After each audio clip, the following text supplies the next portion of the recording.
First-person shooter is a video game genre centered on gun and other weapon-based combat in a first-person perspective. That is, the player experiences the action through the eyes of the protagonist.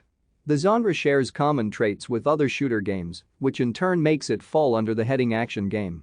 Since the genre's inception, advanced 3D and pseudo-3D graphics have challenged hardware development, and multiplayer gaming has been integral. The first-person shooter genre has been traced as far back as Wolfenstein 3D, which has been credited with creating the genre's basic archetype upon which subsequent titles were based.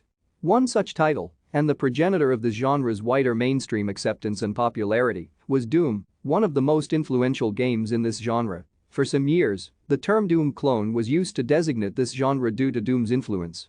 Corridor shooter was another common name for the genre in its early years, since processing limitations of the era's hardware meant that most of the action in the games had to take place in enclosed areas, such as in cramped spaces like corridors and tunnels.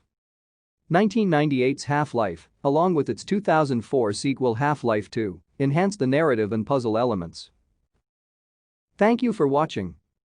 Like and subscribe if you would like to view more of our videos. Have a nice day.